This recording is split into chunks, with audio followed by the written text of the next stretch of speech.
저희가 벌써 상호 복종의 삶 세 번째 시간을 갖고 있습니다. 그래서 오늘은 종과 상전을 주제로 말씀을 나눌 텐데요.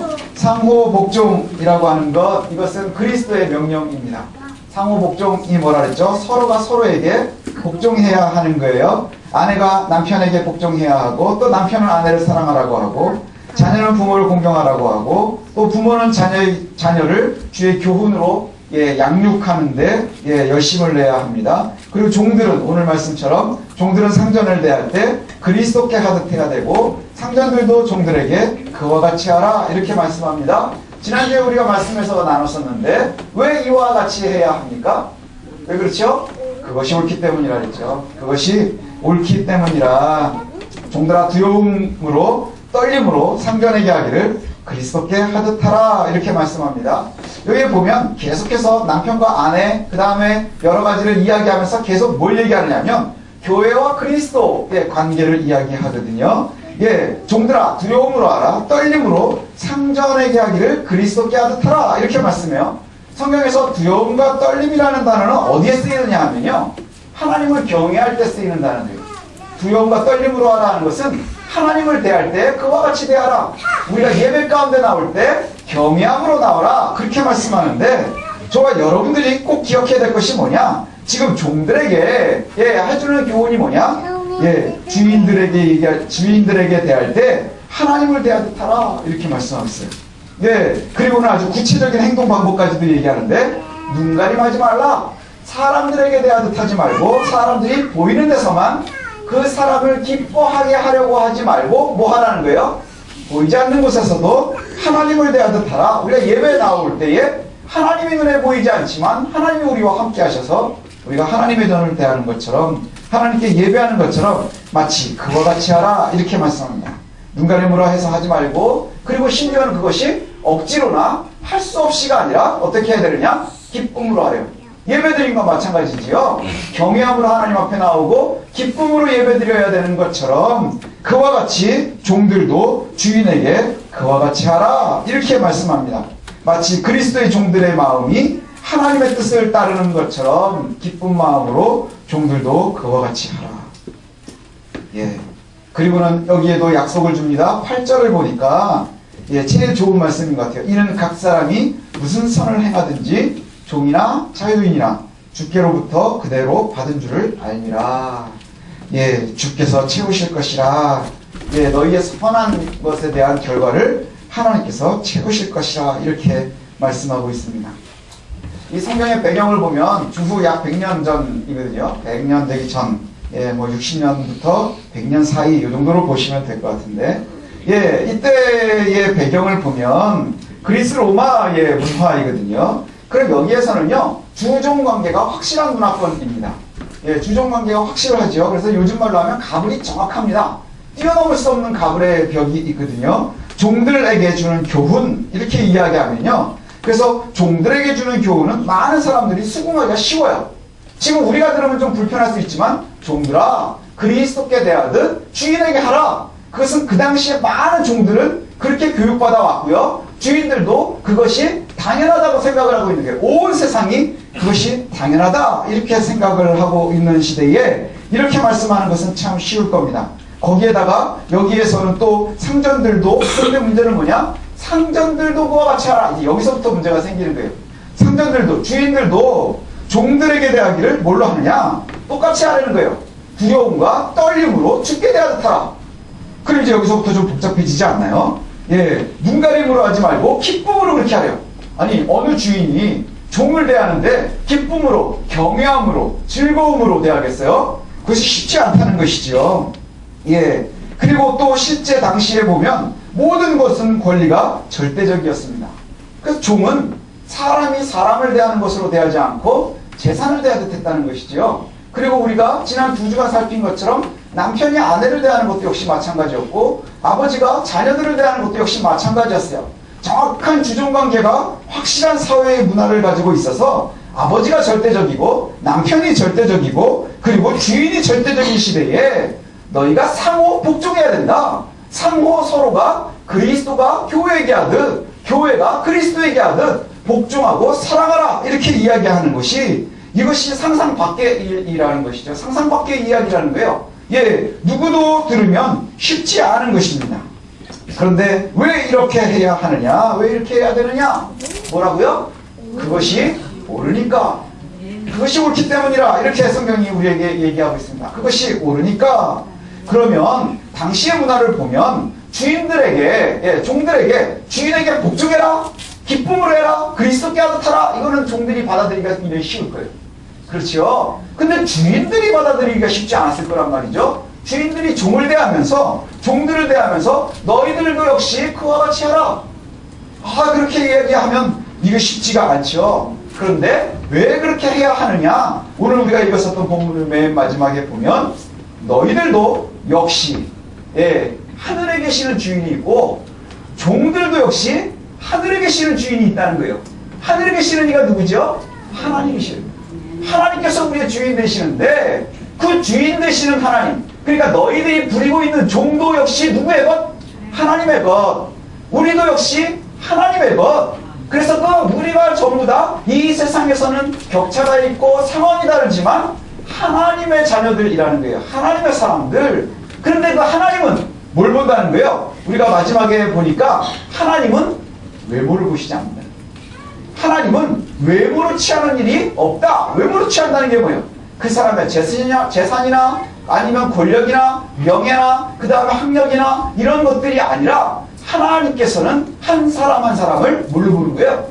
구원된 영혼으로, 하나님 나라의 백성으로 동일하게 바라보신다는 것이지요. 그래서 성경은 많은 곳에서 당시에 노예 문화가 있음에도 불구하고 뭐라고 얘기하느냐? 성경은 늘 자유인이나 종이나 그 다음에 헬라인이나 이방인이나 다 하나님 앞에서 한 사람들이라, 한 영혼이라, 같은 영혼들이라 이렇게 얘기를 합니다. 특별히 이제 그 고린도 교회, 갈라디아 교회, 에베소 교회, 골로새 교회 동일하게 이렇게 얘기하거든요. 고린도전서에 보면 이렇게 말씀합니다. 우리가 유대인이나 헬라인이나 종이나 자유인이나 다 한 성령으로 세례를 받아 한 몸이 되었고 한 성령을 마시고 있다 이렇게 얘기를 해요. 또 우리가 갈라디아서에도 보면 너희는 유대인이나 헬라인이나 종이나 자유인이나 남자나 여자나 다 그리스도 예수 안에서 하나라. 예, 그리고 우리가 또 오늘 읽은 것처럼 이는 각 사람이, 에베소서 6장에도 8절에 이는 각 사람이 무슨 선을 행하든지 종이나 자유인이나 주께로부터 그대로 받을 줄 아니라. 그러니까 하나님께서 보상하시고 하나님께서 사랑하는 것은 종이나 자유인이나 다르지 않다는 거예요. 왜요? 한 영혼이기 때문에, 성령 안에서 하나이기 때문에. 골로새서에서도 이렇게 얘기합니다. 거기에는 헬라인이나 유대인이나 헬라파나 무할레파나 야마인이나 스쿠디아인이나 종이나 자유인이나 차별이 있을 수 없나니 오직 그리스도는 마녀 안에 계시니라. 당시에 문화는 노예 문화가 아주 보편적이고 사람들이 이해하기가 굉장히 쉽고 그 다음에 부모와 자녀의 문화도 그 다음에 남편과 아내의 문화도 그와 같았지만 그럼에도 불구하고 우리에게 성경은 뭘 얘기하느냐? 너희가 그리스도 안에 있으면 서로가 서로에게 복종하라는 거예요. 예, 서로가 서로에게 복종하라. 상호 복종을 하라. 근데 우리가 지난주에도 잠깐 했었지만 성경 말씀을 이렇게 우리가 들으면서 은혜가 될 때가 많죠. 여러분 은혜 받으십니까? 말씀을 들으면. 근데 저는 설교하면서 불편할 때가 있어요. 근데 여러분들도 아마 그럴 거예요. 말씀을 들으면서 불편할 때가 있거든요. 왜 불편하냐 하면 현실과 동떨어진 것 같은 이야기가 많이 나와요. 성경에. 현실과 동떨어진 이야기. 예. 우리가 상호 복종이라는 이 말씀도 들으면서 그렇지.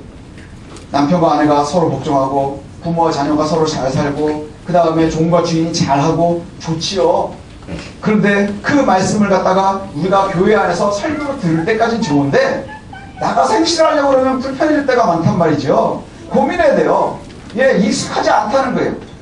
주 1세기에 그리스 로마 문화에서 주종관계가 확실했었던 그 사람들에게 과연 이것이 현실성이 있겠느냐 하는 거예요. 현실성이 있었겠느냐. 심지어 그리스도인들은 에베소 교회에서도 굉장히 소수의 인원들이었는데 그리고 굉장히 권력자들도 아니었고 그저 일반인들이었고 실제로 성경을 갖다가 보면 노예들도 종들도 그 자리에 모여서 하나님 말씀을 들었다는 거 보면 작은 교회 안에 역시 자유인도 있었고 노예들도 있었다는 이야기거든요. 그럼 이들이 과연 자기네들이 하나님의 말씀을 그냥 잘 듣는 것으로 살아가기가 쉬웠겠느냐 하는 거예요. 교회 안에서는 형제님, 자매님 하지만 나가면 얘가 내 종인데, 그렇지 않나요? 얘가 내 종인데 과연 이것이 얼마나 가능성이 있었겠느냐. 설교를 들으면서 느끼는 부담, 불편함 있으신 분들 있을 거예요. 남편에 대해서 이야기할 때는 아내들이 너무너무 좋고요. 아내에 대해서 얘기할 때는 남편들이 너무너무 좋거든요. 그 다음에 부모에 대해서 얘기할 때는 우리 아이들이 좋아하고, 아이들에 대해서 얘기할 때는 또 부모님들이 좋아합니다. 그런데 그 불편함 감수해야 되지요. 부담감도 역시 이겨내야 될 줄 압니다. 왜 그럴까요? 또 한 번 강조하는데 그것이 옳기 때문입니다. 하나님께서 우리에게 성경을 통해서 말씀하시는 것은요, 불편하고 익숙하지 않고 부담되는 거예요. 그런 일들이 참 많습니다. 그럼에도 불구하고 그것이 옳기 때문에 그와 같이 행해야 한다는 것이죠. 본래 우리는 옳은 시대를 살고 있지 않습니다. 세상의 문화가 옳지 못하거든요. 우리가 보편적이라고 하는 이 세상의 문화가요, 옳지 못해요. 그래서 이 옳지 못한 곳에서 소수로 살고 있는 우리가 하나님의 은혜를 따라가면서 산다는 것, 이건 굉장히 불편한 일입니다. 익숙하지 않은 일이에요. 그리고 아주 부담스러운 일입니다. 예, 죄로 인해서 세상이 타락했잖아요. 우리가 남편과 아내에 대해서 살필 때도 마찬가지였죠. 왜 남편과 아내 사이에 골이 생기고 어려움이 있을까요? 죄 때문에 타락함이 있기 때문인 거예요. 죄 때문에 타락해 있었던 그 가정의 모습을 회복시켜라. 그것이 어떻게 회복이 되는 거예요? 그리스도 안에서 서로가 복종하는 삶인 것이거든요. 그렇지 않으면 남자들은 늘 분립하고 싶어하고 여자들은 늘 괴로워하는 거예요. 예, 그런데 그럼에도 불구하고 승리하시는 저와 여러분들이 될 수 있었으면 좋겠습니다. 아멘. 옳은 길을 따라갈 수 있는 저와 여러분들이 되셨으면 좋겠습니다. 아멘.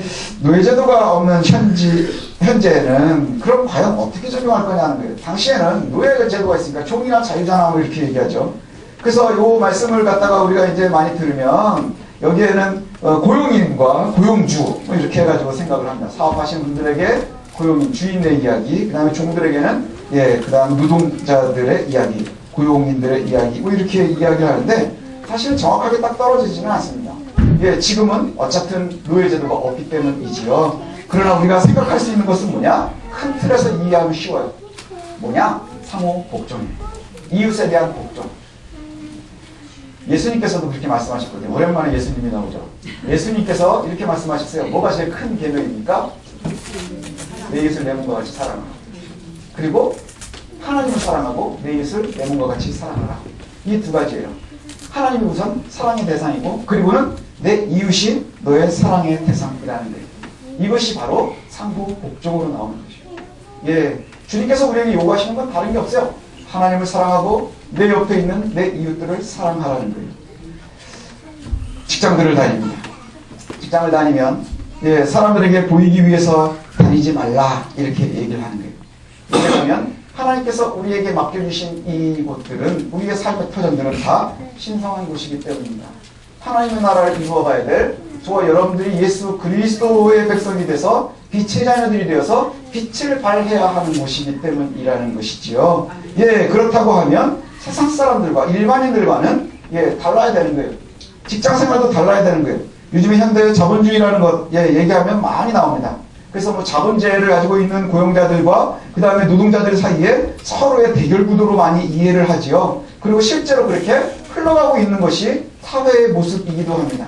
그래서 요즘에 뉴스에 나오는 것, 또 젊은이들 이야기를 물어보면 누구나 부러워할 만한 회사에 딱 들어가고 나서 제일 먼저 뭐 해요? 내가 언제쯤 그만둬야 될까? 이런 거 고민하거든요.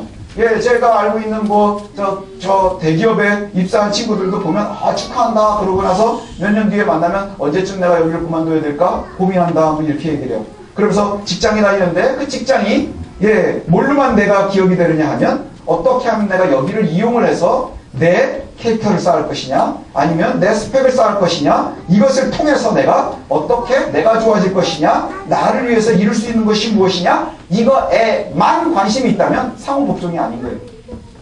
그건 상호 복종이 아닌 것이죠. 사업을 하시는 분들도 마찬가지일 거예요. 사업을 하는데 있어서도 마찬가지예요. 사장님들이나 사업을 하시는 분들도 역시 우리가 생각을 할 때 뭘 제일 많이 생각을 할까요? 기업이라는 것 적게 투자하고 많은 것을 거두는 게 좋지요. 근데 왜 기업들이 많은 것을 거두려고 하나요? 그것을 배분하기 위함인 거예요.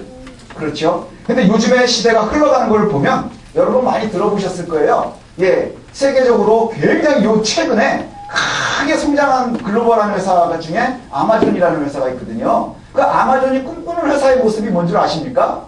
사람이 일하지 않는 회사예요. 사람이 일하지 않는 회사. 그래서 사람들의 수가 점점 줄어가지만 기업의 규모는 어마어마하게 커지고 있어요. 뭘로 그게 가능한 줄 아십니까? 기업이 로봇으로 가능해지는 거예요. 예, 이제 배달도 드론으로 한대요. 그걸 제일 지금 앞서서 하고 있는 게 아마존이거든요.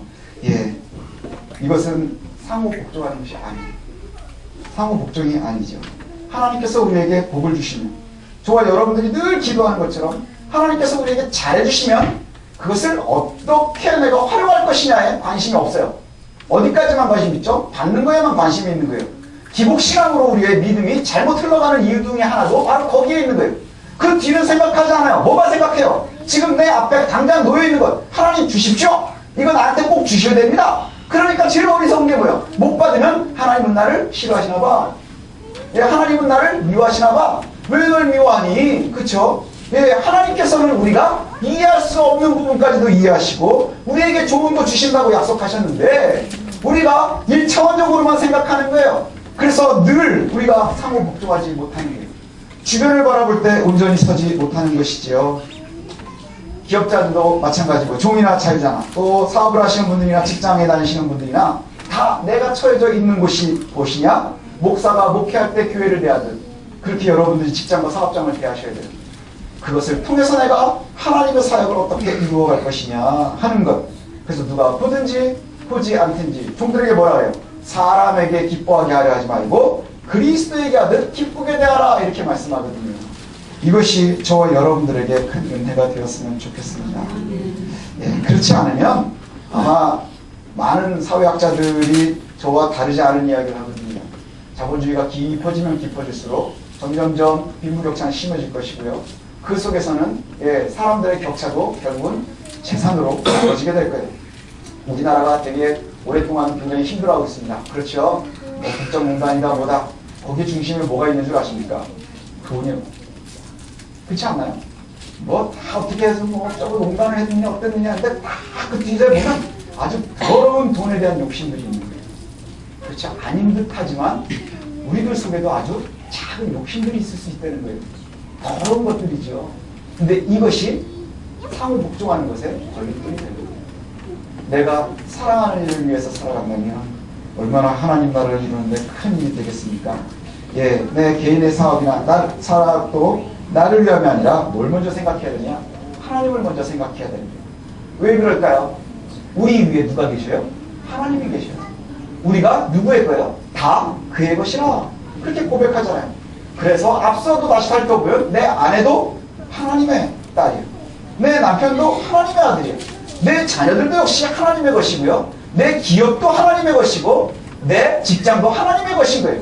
그러니 내가 속해 있는 곳에서 빛의 역할을 감당하는 것, 이것이 얼마나 중요한 일인지, 얼마나 은혜에 중요한 것인지 기억하는 저와 여러분들이 되었으면 좋겠습니다. 미국에서 숙주나무 통조림으로 사업에 성공한 젊은이가 있었습니다. 그가 어느 날 사업에서 승승장구하다가 자기네 나라가 너무 힘들어서 기국을 했어요. 기국을 해가지고는 잘 나가는 사업을 접고는 기국을 해가지고 제일 먼저 다시 사업을 시작하는데 뭘 사업을 시작했느냐 하면 예, 가정 상비약을 개발하기 시작을 했습니다.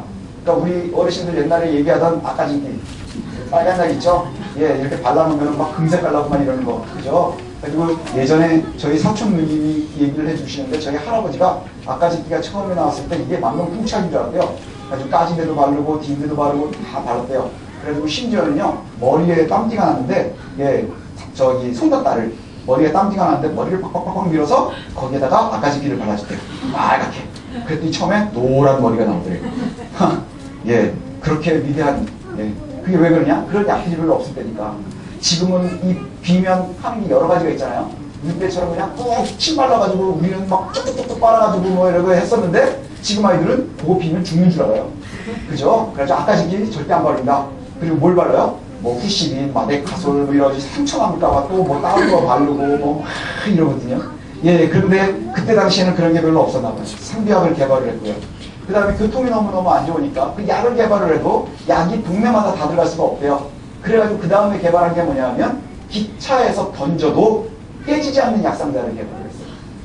예, 기차에서 던져도. 그러니까 기차들이 지나가면서 서지 않는, 예, 그리고 뭐 그 노래도 있잖아요. 기차가 서지 않는 가디역엔 아무도 안 오니까 던지고 가는데, 막 던지고 가요. 그래도 그 약통이 깨지지 않고 그 안에 약이 보존이 될 수 있는. 그럼 지나가면서 휙휙 던져서라도 전달될 수 있도록 그런 걸 개발을 했다는 것이죠. 예, 수익은 훨씬 줄었대요. 그 전에 통조림 사업을 할 때보다는 많이 줄었답니다. 그리고 나서는 한동안 그렇게 하면서 나라가 발전을 하면서 그 다음에 나라가 발전을 하고 우리가 예전에 들었었던 것처럼 개발도상국의 반열에 올라서니까 이제 자본들이 생기기 시작을 하고 그때에 사람들이 제일 익숙해졌던 게 뭐냐? 편법이 익숙해지기 시작을 했대요.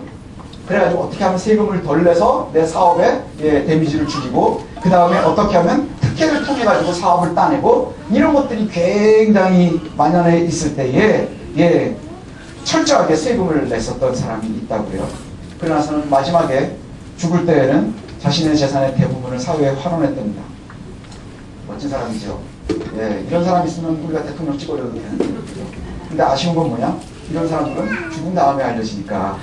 예, 이분이 바로 대한민국 사람입니다. 제가 생각할 때 가장 아름다운 그리스도인 경연인이거든요. 유한양행을 설립한 유일한 장로님입니다. 예, 우리가 신앙생활을 하면서 이것이 바로 그리스도인들의 모습인 거예요. 그래서 유한양행이 세금을 내서 망하지 않았고요. 그 다음에 이전에 미국에서 성공했었던 통조림 사업을 버렸다고 해서 하나님께서 그를 함께 버리지 않으셨거든요.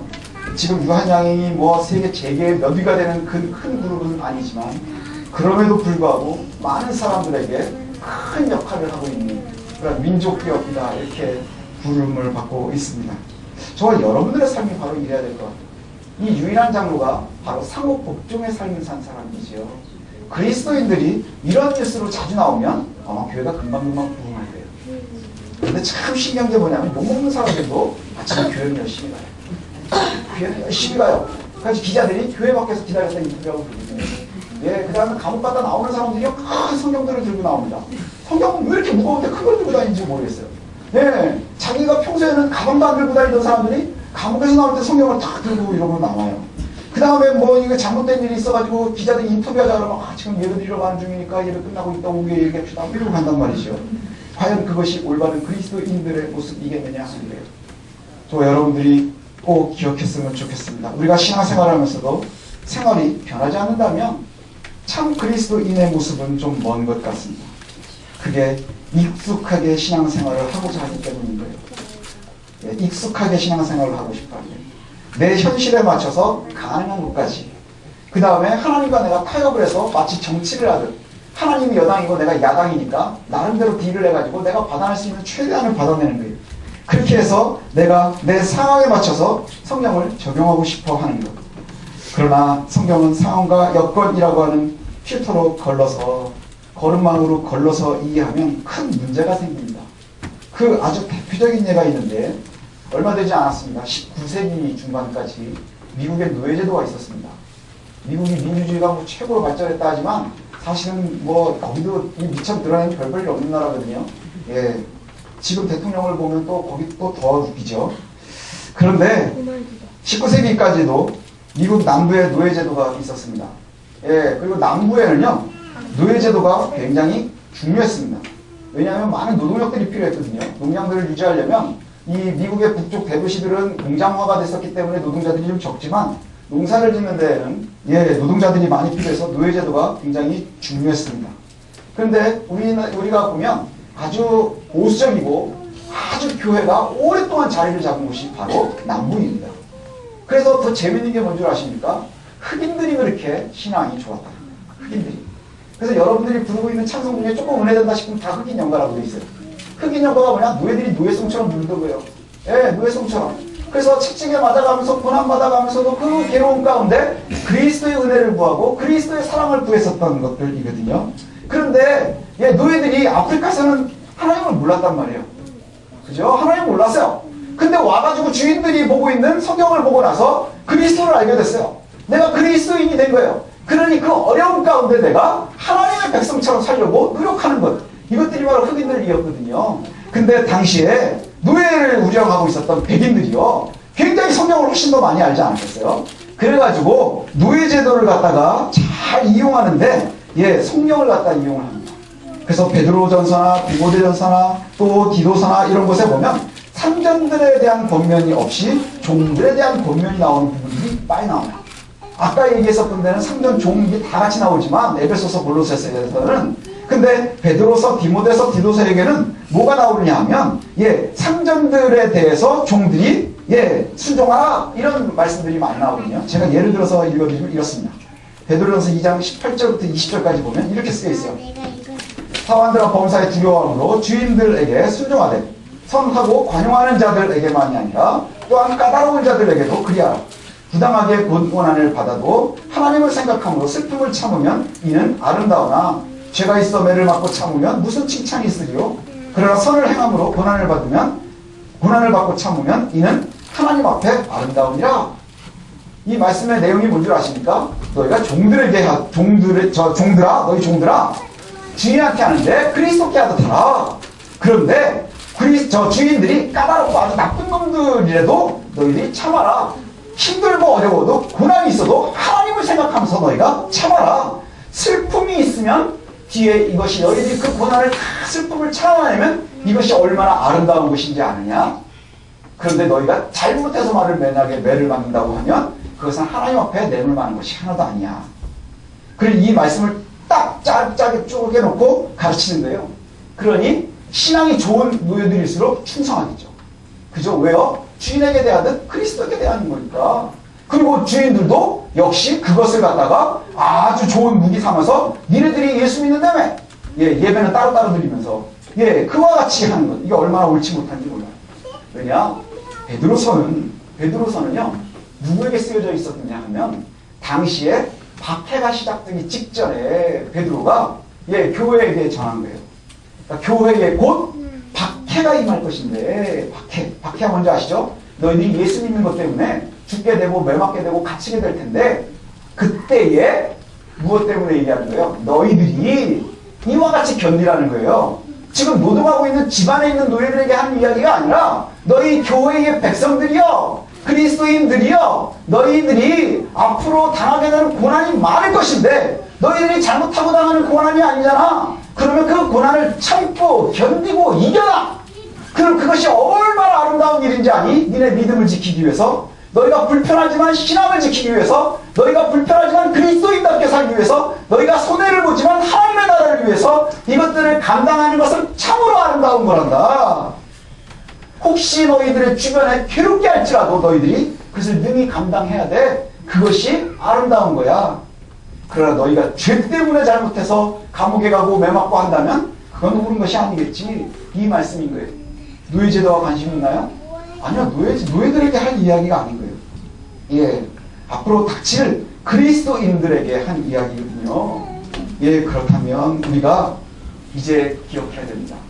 성경에 하나님의 말씀이 우리를 부담스럽게 할지라도 때로는 감당하기가 어려울지라도 불편할지라도 그 다음에 그것 때문에 내가 좀 힘들지라도 손해를 볼지라도 감당하시는 여러분들이 되시거든요. 왜요? 그것이 옳으니까.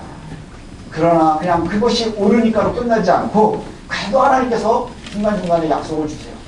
이것이 약속 있는 척결이라 그리고 너희에게 하나님께서 선한 일을 믿는 내게 다 베풀어 주실 것이라 그 약속을 하세요. 종들은 두려워 떨고 상전에게 순종하라. 그러나 에베소 골로새서에서는 주인들도 역시 종들에게 그와 같이 해야 된다. 이렇게 말씀하고 있어요. 아까도 얘기했지만 너무 현실성이 없어요. 현실과는 동떨어진 것 같아요. 내가 그리스도인답게 이 땅에서 살려고 하면 내가 때로는 왕따도 당해야 되고 때로는 손해도 봐야 되고 너무나 불편한 일들이 많아요. 어떻게 해야 될까요? 어떻게 하면 될까요? 그건 이제 다음 시간에 하겠습니다. 우리가 하나님의 백성들은 하나님의 백성으로 살아가는 거예요. 그것이 옳으니까. 하지만 현실적이지 않아요. 에베소 성도들에게도 제일 어려운 게 뭔지 아십니까? 에베소가 굉장히 큰 도시였지만 그 속에 그리스도인의 수는 적어요. 그 힘도 별로 없어요. 그런데 바울 사도는 에베소 교회 성도들에게 뭐라고 얘기하냐? 너희가 세상을 바꿔라 이렇게 얘기해요. 너희가 세상을 바꿔라. 그 세상을 바꾸는 것이 뭐냐? 바로 하나님의 백성들이 빛의 열매를 맺는 거예요. 빛의 열매를 맺고 서로가 복종하면서 살아가는 것. 현실성이 없지만 어떻게 하면 될까요? 우리가 스포일러가 되게 중요하거든요. 네, 무장하면 됩니다. 왜 우리가 현실성이 없고 불편할까요?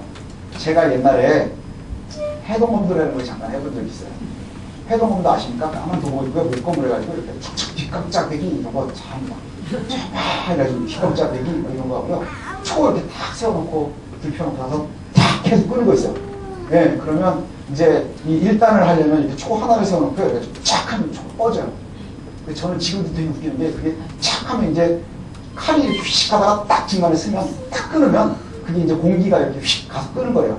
근데 뭐 사범은 우기더라고요. 그게 기라고. 그게 잘 모르겠어요. 그게 긴지 안 긴. 머리 참 이렇게 꺼지잖아요. 탁 할 때 그 끄는 것도 하고. 근데 그게 처음에 쓰면 너무 불편해요. 그죠? 칼을 하나를 들고 이렇게 휘두르는 게 너무 불편한 거예요. 저는 어렸을 때 야구를 되게 좋아했었거든요. 근데 야구 뺏으면 뺏을 잡을 때 어떻게 잡냐면 두 손이 붙게 잡아요. 붙게 잡아요. 예, 그렇게 해서 뺏을 휘두르거든요. 근데 검도는 넓혀 잡아요. 이게 너무 힘든 거예요. 예, 이게 너무너무 힘든 거예요. 제가 미국에 있을 때 잠깐 누가 골프를 치자 가지고 골프를 한번 잡아본 적이 있는데 이건 내가 할 게 아니구나 그래가지고 관뒀어요. 왜냐면 이것도 이렇게 엇갈려졌더라고요. 뭐 손가락이 부러질 것 같은 거예요. 예, 그래서 다 관뒀어요. 예, 다 관뒀는데 왜 관뒀는 줄 아십니까? 골프는 손가락이 부러질 것 같아서. 그 다음에 검도는 칼을 이렇게 넓게 잡는 게 너무너무 불편한 거예요. 예, 그 다음에 뭐 기마 자세를 잡고 하라고 너무너무 불편한 거예요. 그런데 그것이 불편함을 뛰어넘지 못하면 고수가 될 수 없는 거죠. 그렇죠? 그게 뭘까요? 무장합니다. 무장해야 불편한 세상을 이길 수 있어요. 예, 우리가 적을수록도 이길 수 있다는 것이죠. 이제 우리가 말씀을 이제 정리하고자 합니다. 그리스도인이 되었습니다. 저와 여러분들. 그래서 이제 죽음에서 생명으로 옮겨졌습니다. 빛의 자녀가 되었습니다. 그래서 성경은 우리에게 빛을 발하라 그래요. 세상이 이야기하는 빛은 밝히긴 하지만 빛으로 바꾸지 못하지만 복음의 빛은 우리가 빛을 발하면 그 밝혀지는 대상도 빛으로 바뀐대요. 예, 그러니 너희가 그와 같이 하라. 그리고 나서 마지막에 우리에게 아주 구체적으로 얘기하는 게 뭐예요? 그 빛으로 밝히는 아주 구체적인 것이 상호 복종하는 삶이에요. 상호 복종하는 삶으로 세상을 바꿀 수 있겠느냐? 아니면 세상의 그 어떠한 곳에서도 그런 얘기는 별로 하지 않습니다. 그러나 우리가 바꿀 수 있습니다. 예, 그리고 저와 여러분이 우리의 가정을, 우리의 사업장을, 우리의 직장을, 우리의 교회를 바꿔가는 거예요. 그래서 이 땅을 하나님의 나라로 바꿔가는 거예요. 그리고 저와 여러분들의 삶이 하나님께서 이끌어주시는, 하나님이 도와주시는 그러한 삶으로 바꿔가는 거예요.